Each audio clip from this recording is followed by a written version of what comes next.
Dis-moi que si tu es là, ce n'est pas juste pour mes jolis yeux. Dis-moi qu'au-delà de ça, il y a d'autres raisons qui te rendent heureux. Dis-moi si tu aimes bien nos paresses et nos matins d'amoureux. Dis-moi que c'est un début, mais que tu vois déjà la suite à deux. Dis-moi que je suis la seule que tu n'aies jamais autant désirée. Je n'ai pas de rendez-vous, plus de rencard que j'ai envie d'accepter. Avec toi c'est évident, je suis prête à oublier mon passé.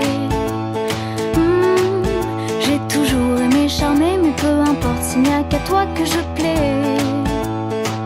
Moi je me dis que c'est toi. Et je sais que tu y crois.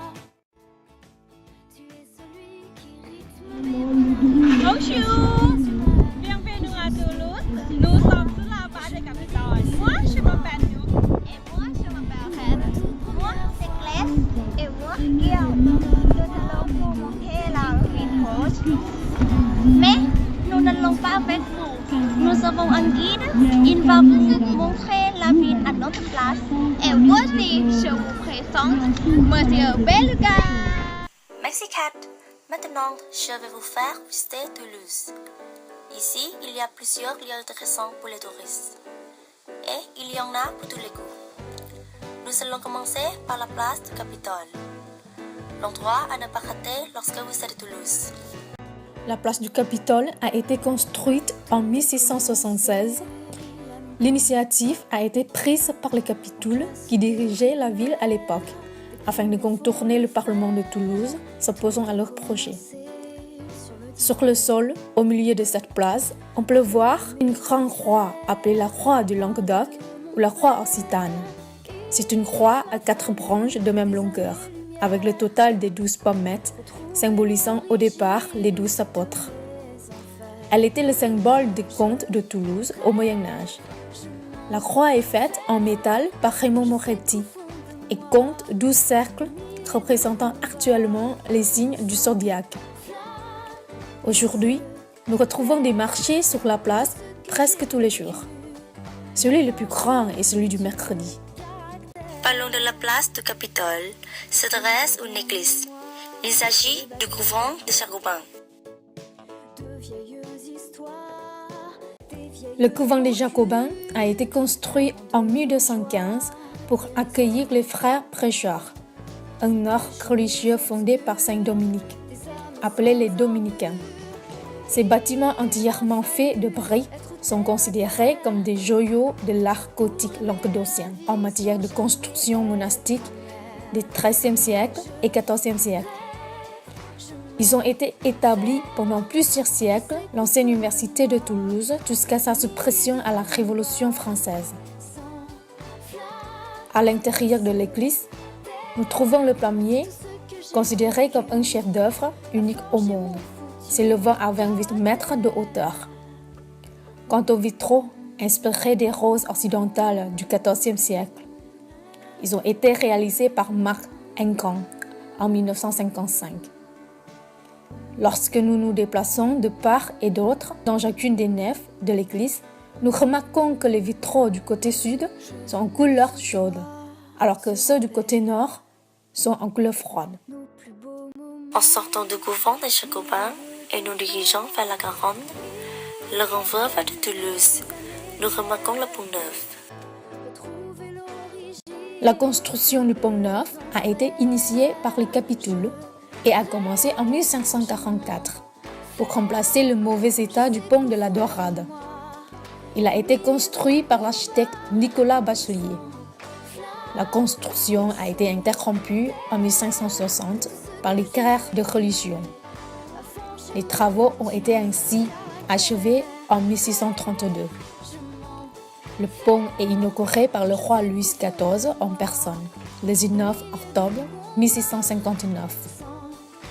Le pont Neuf enjambe la Garonne et possède de gros trous visibles à chaque pile, appelés ouilles ou dégueuloirs. Il servait à limiter la pression Il permettait aux ponts de résister aux rues quand le niveau de l'eau montait. Sinon, savez-vous que la Garonne va jusqu'à la mer Méditerranée? Non, je vous explique. Le canal du Midi est un canal qui relie la Garonne à la mer Méditerranée. Il a été construit sous la supervision de Paul Criquet. Le chantier a duré de 1666 à 1681, pendant le règne de Louis XIV. C'est l'un des plus anciens canaux d'Europe encore en fonctionnement. Depuis 1996, il est inscrit sur la liste du patrimoine de l'humanité de l'UNESCO. Le canal du Midi est essentiellement utilisé par le tourisme, les loisirs et le logement. Il attire ainsi de plus en plus un tourisme fluvial, naviguant sur des bateaux de location, des bateaux restaurants ou des bateaux promenades.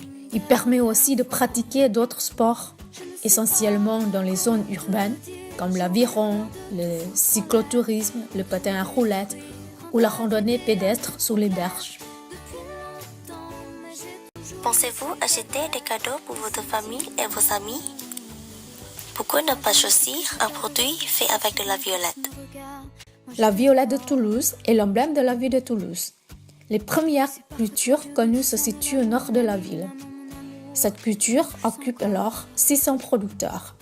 Mais elle connaît une crise qui finit par tuer la plupart des producteurs. L'hiver de 1956 très rigoureux provoque de nombreuses pertes. En 1983, la coopérative disparaît et seuls quelques producteurs subsistent. En 1985, un ingénieur agronome, Adrien Roucol, décide de relancer la culture de la violette à Toulouse pour éviter l'extinction de la variété. Un conservatoire des plantes est mis en place pour sa sauvegarde. En 1992, la culture in vitro de la violette est possible et permet de produire les plantes de violette exploitées aujourd'hui par une dizaine de producteurs. À partir de la fleur de violette, plusieurs produits sont réalisés. La violette cristallisée dans le sucre, le parfum, le savon, la liqueur de violette, le sirop de violette, etc. Beaucoup de festivals sont organisés à Toulouse chaque année. Parmi les plus connus, nous comptons le carnaval de Toulouse. Qu'est-ce que c'est le carnaval? Lié généralement à la fête chrétienne de Mardi Gras. Il consiste généralement en une période où les habitants de la ville sortent déguisés, voire masqués ou bien maquillés, et se retrouvent pour chanter, danser, faire de la musique dans les rues, jeter des confettis et serpentins, défiler, éventuellement autour d'une parade. Pour cette année 2014, le carnaval de Toulouse s'est déroulé le 5 avril. La parade a commencé du Pont Nord aux allées Jean Jaurès, sur un tapis de sourires et de confettis. Vous avez suivi le grand défilé rassemblant 24 chars et 24 ensembles piétons. Comment te dire, j'aurais peur de tout foutre en l'air, de tout détruire, un tas d'idées à mettre au clair. Depuis longtemps, mais j'ai toujours laissé derrière mes sentiments. Aimez-vous les avions? Ceux qui s'intéressent au domaine aéronautique, ils ne seront pas déçus de passer leur séjour à Toulouse, où est implantée l'usine Airbus. Airbus a produit son premier avion, l'A300 en 1972, et propose une gamme d'avions passagers allant de l'A318 à l'A380, ainsi que des avions de fret et des avions d'affaires. Airbus Military, filiale d'Airbus basée en Espagne, produit des avions militaires. En 2013, Airbus a produit 626 avions. Il s'agit de la plus grande performance commerciale de l'histoire de l'aéronautique. Et moi, je fais aussi partie d'Airbus. J'ai en effet plusieurs noms. On m'appelle Beluca, Super Transporteur, ou bien plus officiel encore, Airbus A300-600 ST. Grâce à ma taille très imposante, je peux emporter une charge plus de 47 tonnes.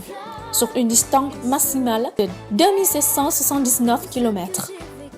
Je transporte des objets tels que des pièces détachées de l'A320, des satellites, des engins spatiaux ou encore des véhicules militaires. Je dois mon nom de Belka à ma ressemblance frappante avec la silhouette du gros poisson du même nom.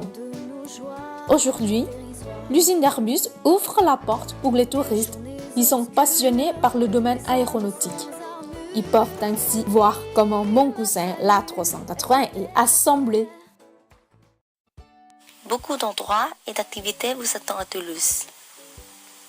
Ce que je vous ai présenté n'est qu'une petite partie de la ville. Venez et vous apprécierez cette ville rose comme moi. Il y a des mots qui me gênent, des centaines de mots, des milliers de rengaines qui sont jamais les mêmes. Comment te dire, je veux pas te mentir, tu m'attires et c'est là que se trouve le vrai fond du problème. Ton orgueil, tes caprices, tes baisers, des délices, tes désirs, des supplices, je vois vraiment pas où ça nous mène.